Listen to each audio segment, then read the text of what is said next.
பேசும் நல்லுள்ளங்களுக்கு வணக்கம். இந்த வீடியோவில் நாங்கள் எதை பற்றி பார்க்க போகிறோம்னா நண்பர்களே, ரிமோட் கண்ட்ரோல் பழுது சரி பண்ணுவது எப்படின்னு பார்க்க போகிறோம்.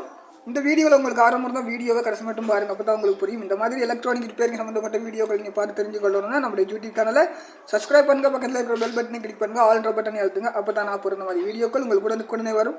இப்போ வாங்க வீடியோக்குள்ளே போகலாம். Hey there. Subscribe to my channel. And also press this bell icon. பார்த்தீங்கன்னா நண்பர்களே, இந்த மாதிரி ஒரு ரிமோட் கண்ட்ரோல் வந்து நம்மளுக்கு ரிப்பேருக்காக வந்திருக்கு. இப்போ அது வந்து எதனால் வேலை செய்யலைன்ற செக் பண்ணி பார்க்கலாம். இப்போ பார்த்தீங்கன்னா நான் வீடியோ கேமரா வந்து ஒன் பண்ணி வச்சுருக்கிறேன். இப்போ வந்து பவர் பட்டனை ஒருக்கா ப்ரெஸ் பண்ணி அழுத்தி பார்ப்போம். பார்த்தீங்கன்னா நம்மளுக்கு நல்லா ஒர்க்கிங் ஆகிடுச்சுன்னா பார்த்தீங்கன்னா கேமராவிலேயே தெரியும். பார்த்தீங்கன்னா வேலை செய்யலை. இப்போ வந்து பிரித்து கொள்வோம். பார்த்தீங்கன்னா பேட்டரியை வந்து செக் பண்ணி பார்ப்போம். பேட்டரியில் வந்து பவர் இருக்குதா இல்லையான்ற செக் பண்ணி பார்க்கலாம்.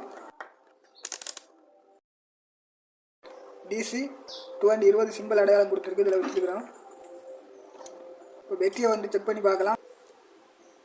1.54% இருக்குது. இதில் வந்து பார்த்தீங்கன்னா பேட்டரியில் ஃபுல் கரண்ட் இருக்குது. இந்த பேட்டரியை செக் பண்ணி பார்க்கலாம். பார்த்தீங்கன்னா இதுலேயும் பேட்டரியில் பவர் இருக்குது. இப்போ வந்து ரிமோட் கண்ட்ரோலை வந்து பிரித்து கொள்வோம். நம்மளுடைய ரிமோட் கண்ட்ரோலில் தான் பல்பு இருக்கணும்.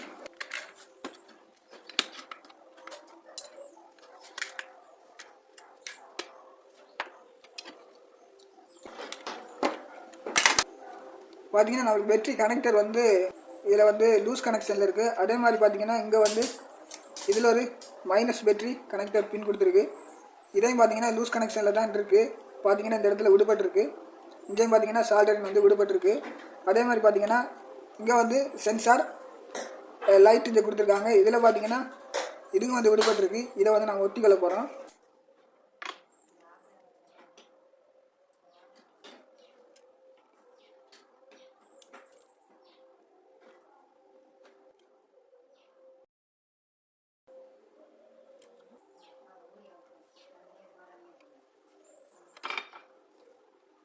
பார்த்தீங்கன்னா நண்பர்களே, இப்போ வந்து பார்த்தீங்கன்னா லூஸ் கனெக்ஷனில் இருந்த இந்த பின்னையும் வந்து பார்த்தீங்கன்னா சால்டரிங் வச்சுட்டோம். இப்போ வந்து பார்த்தீங்கன்னா இங்கே வந்து சென்சார் இண்டிகேட்டர் லைட்டும் வந்து லூஸ் கனெக்ஷனில் இருந்துச்சு. இதையும் வந்து நாம் சால்டரிங் வச்சு ஒட்டியாச்சு. கவரில் இருந்த மாதிரி வச்சுக்கொள்வோம்.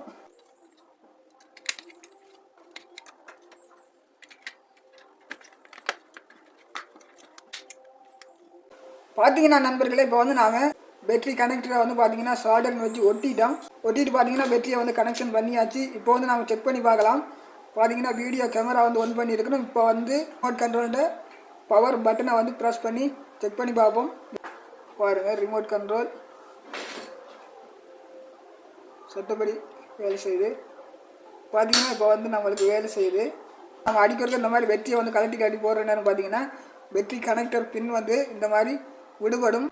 PCB போர்டிலேருந்து விடுபட்டுச்சுன்னா நம்மளுக்கு வந்து பார்த்தீங்கன்னா பேட்டரியிலேருந்து பவர் வந்து சரியாக ரிமோட் கண்ட்ரோலுக்கு வந்து கனெக்ட் ஆகாது. பார்த்தீங்கன்னா இப்போ வந்து நான் பிரித்து பார்த்தோம், வேறு எந்த பழுதும் இல்லை. அதாவது ரிமோட் கண்ட்ரோல் சென்சார் விடுபட்டு இருந்துச்சு. அது மாதிரி பார்த்தீங்கன்னா பேட்டரி கனெக்டர் பின் வந்து விடுபட்டு இருந்துச்சு. இப்போ ஒட்டிட்டோம். இப்போ வந்து பவர் பட்டனை ப்ரெஸ் பண்ணி பார்க்கலாம். பார்த்தீங்கன்னா சட்டப்படி வேலை செய்யுது. நல்லது நண்பர்களே, இந்த வீடியோ வந்து உங்களுக்கு ஏதோ ஒரு வகையில் பிடிச்சிருந்துச்சுன்னா லைக் பண்ணுங்கள், ஷேர் பண்ணுங்கள், சப்ஸ்கிரைப் பண்ணுங்கள், பக்கத்தில் இருக்கிற பெல் பட்டனை கிளிக் பண்ணுங்கள், ஆல்ன்ற பட்டனை அழுத்துங்க. அப்போ தான் நான் போகிற மாதிரி வீடியோக்கள் உங்களுக்கு உடனுக்குடனே வரும். மற்றும் ஒரு வீடியோவில் சந்திக்கலாம். நன்றி, வணக்கம்.